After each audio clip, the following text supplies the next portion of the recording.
आज की चर्चा में स्वागत है। हम मॉर्गन हाउसल की किताब धन का मनोविज्ञान, द साइकोलॉजी ऑफ मनी, इसके कुछ बेहद जरूरी और दिलचस्प विचारों पर बात करेंगे। हाँ बिल्कुल, ये बहुत ही पॉपुलर किताब है और इसके आइडियाज काफी अलग हैं। हाँ, ये किताब सीधे इस बात की जड़ तक जाती है कि पैसा, खुशी और वो जो हम कहते हैं ना आर्थिक आजादी, उसको लेकर हमारी सोच आखिर बनती कैसे है। सही कहा। ये सिर्फ टिप्स नहीं देती कि कहाँ इन्वेस्ट करें, बल्कि ये हमारे दिमाग के अंदर झांकने की कोशिश करती है कि हम फैसले लेते कैसे हैं। और कुछ ऐसे सवाल खड़े करती है जो मतलब हम सब ने कभी ना कभी सोचे होंगे। जैसे क्यों कुछ बिल्कुल औसत कमाई वाले लोग वो वक्त के साथ अमीर बन जाते हैं, जबकि उनसे कहीं ज्यादा कमाने वाले कई लोग हमेशा पैसों की तंगी महसूस करते रहते हैं। या फिर वो लॉटरी वाली बात, लॉटरी जीतने वाले अक्सर कुछ ही सालों में वापस वहीं पहुंच जाते हैं जहां से शुरू हुए थे। क्या गड़बड़ होती आखिर? और यहीं पे ये किताब मतलब पारंपरिक सोच से थोड़ा हटकर है। अच्छा। हाँ, इसका कहना है कि इन सवालों के जवाब ना वो गणित के फॉर्मूलों या सिर्फ फाइनेंशियल एडवाइस में नहीं छिपे हैं। तो कहाँ है? असली जवाब है हमारे मनोविज्ञान में। हम पैसे के साथ असल में करते क्या हैं, सोचते कैसे हैं, हमारी आदतें, हमारे डर, हमारी उम्मीदें। अच्छा। ये किताब इसी बर्ताव, इसी व्यवहार की गहराई से पड़ताल करती है। ये सिर्फ क्या नहीं पूछती, बल्कि क्यों पर ज्यादा जोर देती है कि हम पैसे से जुड़े फैसले वैसे क्यों लेते हैं जैसे हम लेते हैं। चलिए तो फिर इसी क्यों को समझने की कोशिश करते हैं। किताब का एक सबसे बुनियादी और शायद थोड़ा चौंकाने वाला विचार है कि पैसे से जुड़े हमारे फैसले तार्किक कम और भावनात्मक ज्यादा होते हैं। हाँ, ये तो इसका कोर आइडिया है। हाउसल यहाँ तक कहते हैं कि पैसे के मामले में कोई भी इंसान पूरी तरह पागल या अतार्किक नहीं होता। सुनने में अजीब लगता है ना? हाँ, पहली बार में लगता है। कोई बेवकूफी भरा फैसला ले और हम कहे कि वो पागल नहीं है, ये कैसे? हाँ, ये थोड़ा विरोधाभासी लगता है, पर इसके पीछे गहरा मतलब है। देखिए, इसका मतलब है कि हर व्यक्ति पैसे को अपने निजी अनुभवों, अपनी परवरिश, अपने माहौल, उस चश्मे से देखता है। कोई भी फैसला हमा में नहीं लेता। मिसाल के तौर पर सोचिए, कोई व्यक्ति है जिसने बचपन में बहुत गरीबी देखी है, पैसे की तंगी झेली है। हाँ। उसके लिए बैंक में पैसा बचाकर रखना शायद दुनिया की सबसे जरूरी चीज हो। ये सिर्फ एक वित्तीय रणनीति नहीं है। नहीं, ये एक सुरक्षा कवच जैसा है। बिल्कुल, भावनात्मक सुरक्षा का कवच। वो शायद शेयर बाजार में पैसा लगाने से डरेगा, भले ही कोई उसे बताए कि तार्किक रूप से उसमें ज्यादा फायदा है। हाँ, क्योंकि उसके मन में वो डर बैठा है। हाँ, पैसा खोने का डर बहुत गहरा बैठा है। दूसरी तरफ कोई ऐसा इंसान है जो हमेशा एक संपन्न माहौल में पला बड़ा है, जिसने कभी पैसों की कमी महसूस नहीं की। ठीक है। उसके लिए शायद थोड़ा जोखिम उठाना, नए बिजनेस में इन्वेस्ट करना ज्यादा स्वाभाविक लगे। उसे लगेगा कि अरे थोड़ा नुकसान हो भी गया तो क्या फर्क पड़ता है। अपनी जगह सही है। अपने अनुभवों के हिसाब से कोई एक तर्क संगत तरीका नहीं है जो सबके लिए काम करे। अच्छा। हमारे पैसे से जुड़े फैसले हमारे अतीत की यादों, हमारे डरों, हमारी उम्मीदों और हमारे सपनों का एक मिला-जुला नतीजा होते हैं। हम सब अपनी जिंदगी की कहानी के हिसाब से पैसे को देखते और इस्तेमाल करते हैं। ये बात तो सोचने पर मजबूर करती है। हम अक्सर दूसरों के वित्तीय फैसलों को कितनी आसानी से जज कर लेते हैं ना, बिना उनकी पूरी कहानी जाने। बिल्कुल। अच्छा, इसी से जुड़ा एक और अहम पहलू है भाग्य और जोखिम, लक एंड रिस्क। किताब इस पर बहुत जोर देती है कि हमारी वित्तीय सफलता या असफलता में इन दोनों का हाथ अक्सर हमारी सोच से कहीं ज्यादा होता है। हाँ, ये बहुत जरूरी पॉइंट है। हम अपनी कामयाबी का सेहरा अपनी मेहनत और अकल पर बांधना पसंद करते हैं। हाँ, हमेशा। और दूसरों की नाकामी को उनकी गलतियों का नतीजा मान लेते हैं। बिल्कुल, उसने जरूर कुछ गलत किया होगा। हाँ, बिल गेट्स का उदाहरण अक्सर दिया जाता है। बेशक वो असाधारण रूप से होशियार और मेहनती थे, इसमें कोई दो राय नहीं। हाँ, जाहिर है। लेकिन किताब एक और पहलू पर रोशनी डालती है। उन्हें एक बहुत बड़ा फायदा ये मिला कि वो दुनिया के उन गिने चुने स्कूलों में से एक में पढ़ते थे जहां 1968 में ही कंप्यूटर आ गया था। सोचिए जरा, 1968 में। हाँ, उस जमाने में ये कितनी बड़ी बात थी। ये सरासर किस्मत की बात थी, एक संयोग था जिसने उनकी प्रतिभा को सही समय पर एक असाधारण मौका दिया। सही। अगर वो स्कूल में नहीं होते तो कहानी शायद कुछ और होती, कौन जानता है। कौन जानता है। बिल्कुल। और सिक्के का दूसरा पहलू भी उतना ही सच है। कितने ही मेहनती, काबिल और समझदार लोग होते हैं जो सिर्फ बुरी किस्मत या किसी अप्रत्याशित जोखिम की वजह से नाकाम हो जाते हैं। मान लीजिए किसी ने सालों की मेहनत से एक छोटा सा कारोबार खड़ा किया, सब कुछ बढ़िया चल रहा था। हाँ बिल्कुल, ट्रैक पर। हाँ, लेकिन अचानक कोई बड़ी आर्थिक मंदी आ गई या कोई बाढ़ आ गई या फिर खुदा ना खास्ता कोई गंभीर बीमारी हो गई जिसने उसे काम करने लायक नहीं छोड़ा। सही बात है, ये सब तो किसी के भी कंट्रोल में नहीं है। बिल्कुल नहीं। इसमें उसकी मेहनत या काबिलियत में कोई कमी नहीं थी, लेकिन एक बाहरी घटना ने सब कुछ पलट दिया। इससे सीखने वाली बात बहुत सीधी और गहरी है। पहली, जब सफलता मिले तो विनम्रता बनाए रखे। हाँ, ये जरूरी है। ये मानना जरूरी है कि इसमें शायद थोड़ी किस्मत भी मेहरबान रही है, सिर्फ अपनी होशियारी या मेहनत का ढिंडोरा पीटना शायद सही नहीं है। राइट। दूसरी, जोखिम को कभी भी कम मत आंकिए। ये मत सोचिए कि मेरे साथ ऐसा नहीं हो सकता। हाँ, वो it won't happen to me वाला सिंड्रोम। एग्जैक्टली। अप्रत्याशित घटनाएं किसी के भी साथ कभी भी हो सकती हैं और अच्छी खासी वित्तीय स्थिति को डामाडोल कर सकती हैं, चाहे आपने कितनी भी प्लानिंग क्यों ना की हो। हाँ, ये विनम्रता वाली बात अहम है, पर अक्सर सफलता लोगों को मतलब विनम्र नहीं अहंकारी बना देती है। लगता है कि मैंने कर दिखाया। होता है। इस जाल से बचना भी एक कला होगी। अच्छा, इसी से जुड़ी एक और दिलचस्प बात किताब बताती है, अमीर बनना और अमीर बने रहना। हाँ, getting rich versus staying rich. हाँ, ये दो बिल्कुल अलग हुनर है। अक्सर लोग इन दोनों को एक ही समझ लेते हैं। ये बहुत ही महत्वपूर्ण फर्क है जिसे समझना जरूरी है। अमीर बनने के लिए यानी पैसा कमाने के लिए अक्सर कुछ खास तरह के गुणों की जरूरत होती है। जैसे आशावाद, ये यकीन कि आगे अच्छा होगा, कुछ कर गुजरने का जज्बा, साहस, खास तौर पर परिकल्पित जोखिम लेने की हिम्मत, कैलकुलेटेड रिस्क। हाँ, कैलकुलेटेड रिस्क, जिनके नफे नुकसान का अंदाजा पहले से लगाया गया हो। शायद थोड़ी आक्रामकता भी चाहिए होती है कि मौकों को लपक लिया जाए। प्रोएक्टिव होना पड़ता है, बिल्कुल। लेकिन एक बार जब पैसा आ जाता है, उसे बनाए रखने के लिए यानी अमीर बने रहने के लिए बिल्कुल उल्टे गुणों की जरूरत पड़ने लगती है। अच्छा, जैसे कि? अब जरूरत होती है विनम्रता की, ये समझने की कि जो सफलता मिली है वो हमेशा नहीं टिक सकती, या उसमें भाग्य का भी हाथ था, थोड़ी सावधानी की, रूढ़िवादिता की, और सबसे जरूरी ये जानने की समझ कि बस अब काफी है। ये मुश्किल है। कितना काफी है ये जानना? बहुत मुश्किल। लगातार और ज्यादा कमाने का लालच अक्सर विनाशकारी साबित होता है।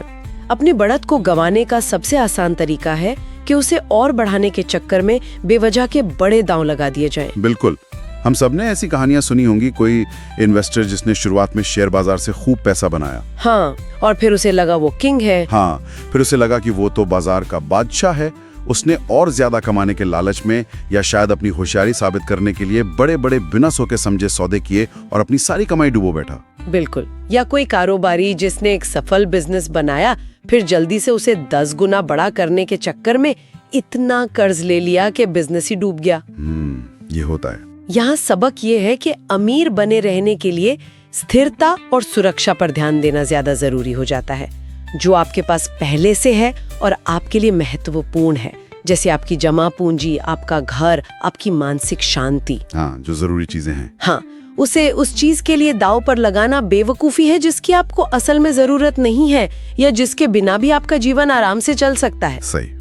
अमीर बनने के लिए शायद हमलावर खेलना पड़ता है, लेकिन अमीर बने रहने के लिए रक्षात्मक रणनीति ज्यादा काम आती है।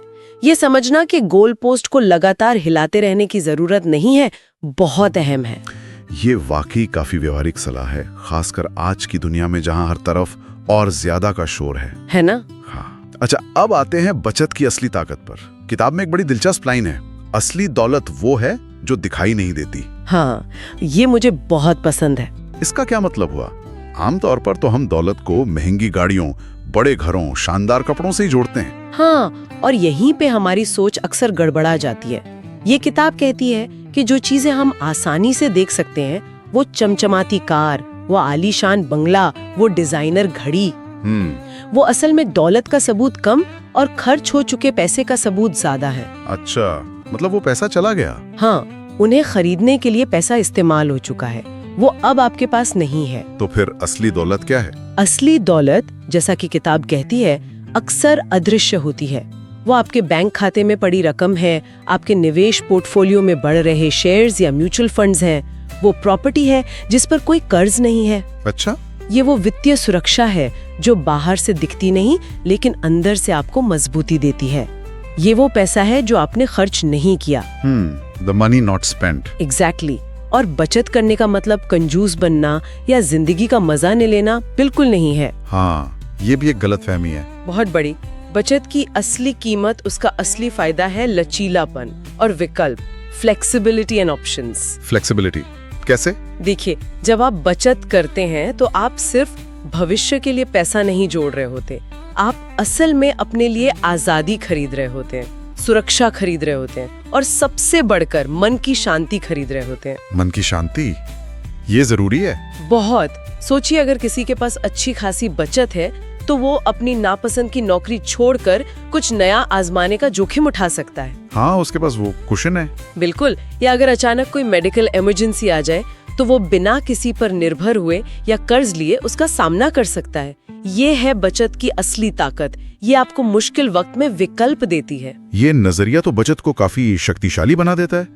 ये सिर्फ भविष्य के किसी बड़ी खरीदारी के लिए पैसा जमा करना नहीं, बिल्कुल नहीं, बल्कि आज और कल दोनों में ज्यादा नियंत्रण हासिल करना है। हाँ, कंट्रोल। तो अगर महंगी चीजें असली दौलत नहीं है और बचत का मकसद सिर्फ पैसा जोड़ना नहीं, तो फिर पैसे का असली मकसद क्या होना चाहिए? हमें पैसा क्यों चाहिए? इस सवाल पर किताब एक बहुत ही गहरा और शायद सबसे महत्वपूर्ण विचार सामने रखती है। वो क्या है? धन का सर्वोच्च रूप, पैसे का परम लक्ष्य है अपने समय पर नियंत्रण हासिल करना। अपने समय पर नियंत्रण, कंट्रोल ओवर योर टाइम। हाँ, जरा कल्पना कीजिए कि कोई सुबह उठे और ये पूरी तरह से उसकी मर्जी पर हो कि वो उस दिन क्या करना चाहता है, किसके साथ समय बिताना चाहता है, कहाँ जाना चाहता है, बिना इस मजबूरी के कि उसे किसी खास नौकरी पर जाना ही है या कोई बिल चुकाने का फौरन इंतजाम करना है। वाह, ये तो कमाल की बात है। यही असली वित्तीय स्वतंत्रता है। बहुत से लोग बहुत पैसा कमाते हैं लेकिन उनका अपने समय पर कोई नियंत्रण नहीं होता। ये भी देखा, हमेशा भागदौड़, हमेशा स्ट्रेस। बिल्कुल, वो हफ्ते के 80 घंटे काम करते हैं, लगातार तनाव में रहते हैं। किताब कहती है कि ये सच्ची दौलत नहीं है। पैसा अपने आप में कोई मंजिल नहीं होनी चाहिए, इसे एक साधन की तरह देखना चाहिए, एक ऐसा औजार जो हमें अपनी जिंदगी अपनी शर्तों पर जीने की ज्यादा आजादी दे। मतलब पैसा हमें कंट्रोल ना करे। हाँ, हम पैसे को इस तरह इस्तेमाल करें कि हम अपनी जिंदगी को ज्यादा बेहतर तरीके से नियंत्रित कर सकें। अपने समय पर नियंत्रण, ये वाकई एक शक्तिशाली विचार है। शायद हम में से ज्यादातर लोग पैसे के बारे में इस तरह सोचते ही नहीं सोचते। हम आय के आंकड़ों या निवेश के रिटर्न पे अटके रहते हैं। बिल्कुल, नंबर्स में खो जाते हैं। और ये हमें किताब के शायद सबसे अहम निष्कर्ष पर लाता है जो इन सारी बातों को समेटता है। वित्तीय सफलता में आपकी बुद्धिमत्ता या डिग्री से कहीं ज्यादा आपका व्यवहार मायने रखता है। हाँ, behaviour over intelligence. Behaviour over intelligence, बिल्कुल सही। ये शायद सबसे बड़ा सबक है इस किताब का। आपकी वित्तीय कामयाबी इस बात पर उतनी निर्भर नहीं करती कि आप कितने बुद्धिमान हैं, आपके पास कितनी डिग्रियां हैं या आप कितने जटिल वित्तीय उत्पादों को समझते हैं। तो किस पर करती हैं? ये ज्यादा इस बात पर निर्भर करती है कि आप पैसे के साथ व्यवहार कैसा करते हैं। क्या आप में धैर्य है? धैर्य, पेशेंस। हाँ, खासकर तब जब बाजार में उथल पुथल मची हो और सब लोग डर कर बेच रहे हों या लालच में खरीद रहे हों। क्या आप तब शांत रह सकते हैं? मुश्किल है। और क्या आप अनुशासित हैं? यानी क्या आप अपनी बनाई हुई योजना पर टिके रहते हैं या भावनाओं में बहकर फैसले बदलते रहते हैं? डिसिप्लिन। हाँ, क्या आप लालच और डर जैसी शक्तिशाली भावनाओं पर काबू रख पाते हैं? Emotional control. बिल्कुल। ये गुण, धैर्य, अनुशासन, भावनात्मक स्थिरता, अक्सर जटिल वित्तीय ज्ञान या बहुत ऊंचे IQ से भी ज्यादा कीमती साबित होते हैं जब बात लंबी अवधि में दौलत बनाने की आती है। ये तो बहुत दिलचस्प बात है, क्योंकि हमारी पूरी शिक्षा और समाज का जोर तो ज्ञान और विशेषज्ञता पर रहता है। कितना जानते हो? हाँ, हमेशा नॉलेज पे फोकस रहता है। लेकिन ये किताब कह रही है कि पैसे के मामले में एक औसत व्यक्ति जो शायद फाइनेंशियल दुनिया की बारीकियां न समझता हो, लेकिन जिसका व्यवहार सही हो, यानी वो नियमित बचत करता है, लंबे समय के लिए निवेश करता है, फिजूल खर्ची से बचता है और सबसे जरूरी अपनी भावनाओं को काबू में रखता है। हाँ। वो उन विशेषज्ञों से भी बेहतर कर सकता है जो बहुत ज्ञानी तो हैं लेकिन जिनमें अनुशासन या धैर्य की कमी है। हाँ, और ऐसा हम असल जिंदगी में देखते भी हैं, है ना? बिल्कुल। वो साधारण नौकरी पेशा इंसान जो हर महीने चुपचाप एक SIP में पैसा डालता रहता है, सालों साल, बिना बाजार के उतार चढ़ाव से घबराए। हाँ, बस करता रहता है। हाँ, वो अक्सर उस तेज तरार ट्रेडर से ज्यादा संपत्ति बना लेता है जो रोजाना बाजार को मात देने की कोशिश में लगा रहता है। क्यों? क्योंकि लंबे समय में चक्रवृद्धि ब्याज, कंपाउंडिंग, वो अपना काम करता है और उसे काम करने देने के लिए सबसे जरूरी चीज है धैर्य और अनुशासन। टाइम देना पड़ता है। बिल्कुल। आपका व्यवहार आपकी रणनीति से ज्यादा शक्तिशाली साबित हो सकता है। वाह। तो अगर हम मॉर्गन हाउसल की धन का मनोविज्ञान से कुछ मुख्य बातें लेकर जाना चाहें तो वो क्या होंगी संक्षिप्त में? हाँ। हमने देखा कि पैसा दिमाग से ज्यादा दिल का मामला है। हमारी भावनाएं हमारे फैसलों पर हावी रहती हैं। हाँ, ये पहला पॉइंट। दूसरा, हमने ये भी समझा कि किस्मत और जोखिम का हमारी जिंदगी में बड़ा रोल है, जिसे अक्सर हम नजरअंदाज कर देते हैं। बिल्कुल। इसलिए कामयाबी पर विनम्रता और नाकामी पर थोड़ी सहानुभूति जरूरी है। सही। और तीसरा ये कि पैसा कमाना एक अलग हुनर है और उसे संभाल कर रखना यानी अमीर बने रहना एक बिल्कुल अलग चुनौती है, जिसके लिए अलग सोच चाहिए। डिफेंसिव खेलना पड़ता है बाद में। हाँ, और ये कि असली दौलत महंगी चीजों में नहीं बल्कि आजादी में है, अपने समय पर नियंत्रण, जिंदगी में विकल्प होना। बिल्कुल। जरूरत पड़ने पर ना कह पाने की क्षमता। हाँ। और बचत सिर्फ भविष्य की किसी चीज के लिए पैसा इकट्ठा करना नहीं है। उसका असली मूल्य है मन की शांति, सुरक्षा का एहसास और मुश्किल वक्त का सामना करने की ताकत। ये भविष्य के लिए विकल्प खरीदना है। बहुत खूब। इस पूरी बातचीत का निचोड़ शायद एक लाइन में कहा जा सकता है। अगर कोई अपनी भावनाओं को साधना सीख ले, अपने डर को, अपने लालच को, अपनी बेसब्री को, तो पैसा अक्सर खुद ब खुद सही रास्ते पर चलने लगता है। व्यवहार ही सब कुछ है। एकदम सही कहा। व्यवहार ही कुंजी है। और जाते जाते सुनने वालों के लिए एक सवाल छोड़ जाते हैं जिस पर वो सोच विचार कर सकते हैं। जरूर। अगर हम ये मानते हैं कि वित्तीय सफलता में हमारा व्यवहार, हमारा धैर्य, हमारा अनुशासन, हमारी लंबी अवधि की सोच इतना ज्यादा मायने रखता है, हाँ, तो फिर हमारी शिक्षा व्यवस्था, हमारे समाज की बातचीत, मीडिया, सब कुछ सिर्फ वित्तीय ज्ञान, जटिल निवेश योजनाओं और बाजार के उतार चढ़ाव की भविष्यवाणी पर इतना जोर क्यों देते हैं? अच्छा सवाल है। हम भावनात्मक बुद्धिमत्ता, आत्मनियंत्रण और अपने मनोवैज्ञानिक झुकावों को समझने जैसे व्यवहारिक पहलुओं पर उतना ध्यान क्यों नहीं देते, जबकि शायद यही ज्यादा जरूरी है। सही बात है, फोकस गलत जगह है शायद। हाँ, ये सोचने वाली बात है कि हम असल में वित्तीय शिक्षा को किस नजरिए से देखते हैं और सिखाते हैं। क्या हम सिर्फ ज्ञान दे रहे हैं या व्यवहार बदलना सिखा रहे हैं? बिल्कुल, इस पर सोचना चाहिए।